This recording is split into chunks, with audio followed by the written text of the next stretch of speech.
Hi viewers, happy day. இன்றைக்கி நம்மளுடைய Jai forms பவானியில் தூய பெருவடை நாட்டுக்கோழி பற்றிலாம் பார்க்க போகிறது இல்லைங்க. ஃபார் ஏ சேஞ்ச் ஒரு இயற்கையான சூழ்நிலை, அதாவது பவானியை பற்றின சில சிறப்பம்சங்கள், அதை பற்றிலாம் சிலதெல்லாம் நம்ம பார்க்க போகிறோம். எங்களுடைய ஜெய் ஃபார்ம்ஸ் வந்து பவானிலேருந்து ஒரு 6 கிலோமீட்டர் தள்ளி ஒரு கிராமத்தில் அமைஞ்சுள்ளது.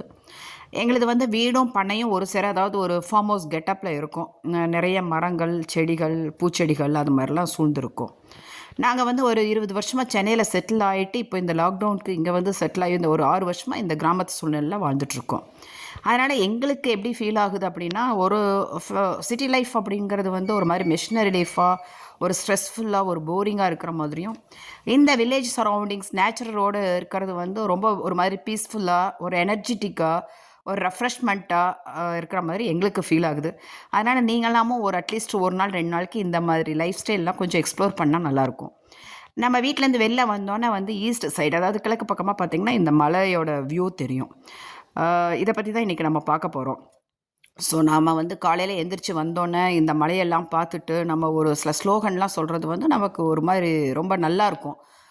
நான் நார்மலாக வந்து காலையில் எந்திரிச்சு இந்த மலையை பார்த்துட்டு ஓம் ஸ்ரீம் சோமநாதீஸ்வராய நமகன்னு ஒரு ஸ்லோகன் வந்து ரெகுலராக சொல்லிகிட்ருப்போம்.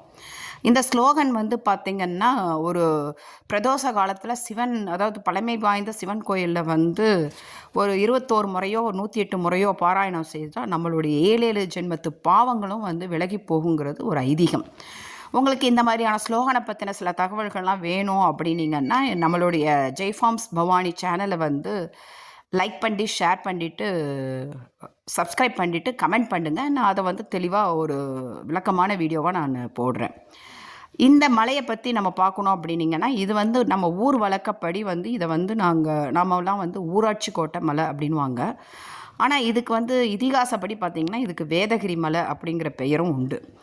அதாவது 4 வேதங்களும் வந்து மலை வடிவத்தில் வந்து இறைவனை பிரார்த்தித்ததா ஒரு ஐதீகம்.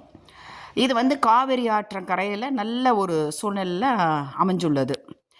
இன்னொன்று, இந்த கோயிலோட சிறப்பம்சம் அப்படின்னு நீங்கள் பார்த்துட்டிங்கன்னா, நம்ம வந்து சைவ மதத்துக்கு தனி கோயிலும் வைணவ மதத்துக்கு தனி கோயிலும், அதாவது சிவன் கோயில் தனியாகவும் பெருமாள் கோயில் தனியாகவும் தான் நம்ம பார்த்துருக்குறோம். ஆனால் இந்த வேதகிரி மலையை பொறுத்த வரைக்கும் சிவனும் பெருமாளும் ஒரு சேர எழுந்தருளி இருக்கிறாங்க. அதாவது மலை உச்சியில் பார்த்திங்கன்னா வேத நாராயண பெருமாள் கோயில் இருக்குது. நம்மளுடைய மலையில் வந்து நடு இதில் வந்து பார்த்திங்கன்னா வேத ஈஸ்வரர் கோயில், அதாவது சிவன் கோயில் இருக்குது. இதில் வந்து பார்த்திங்கன்னா பெருமாள் கோயில் வந்து சனிக்கிழமையும் சில சிறப்பான நாட்களை மட்டும்தான் திறந்திருக்கும். ஆனால் சிவன் கோயில் வந்து நீங்கள் எப்போ போனாலுமே வழிபாடு செய்யலாம். மேலும் இந்த வேதகிரி மலையில் வந்து பராசர முனிவர் அப்படிங்கிறவர் யாகம் செய்ததாகவும் ஐதீகம் இருக்குது. அதாவது ஆன்மீக நம்பிக்கை அந்த மாதிரி இருக்குது. இது வந்து பார்த்திங்கன்னா, இதுக்கு இன்னொரு ஒரு சிறப்பம்சம் என்ன அப்படின்னு பார்த்திங்கன்னா, இந்து புராண கதையில் வந்து ராவணன், அதாவது நம்ம ராமாயணத்தில் வந்து ராவணனோட போர் செய்யும்போது லக்ஷ்மணுக்கு வந்து சில காயம் அடைஞ்சதாகவும், அதை குணம் அடைய செய்வதற்காக வந்து நம்மளுடைய அனுமர் வந்து இமயமலையிலிருந்து துரோணகிரி, அதாவது சஞ்சீவ மலை அப்படிங்கிறத வந்து தூக்கி வந்ததாகவும் ஒரு ஐதீகம் இருக்குது. அப்படி அவர் வந்து அந்த சஞ்சீவ மலையை தூக்கி வரும்போது, வான்வழியாக தூக்கி வரும்போது ஒரு சில இடத்துல வந்து அந்த மலை சிதறி விழுந்ததாகவும், அது ஒரு சில மலைகளாக உருவெடுத்ததாகவும் நம்பப்படுகிறது.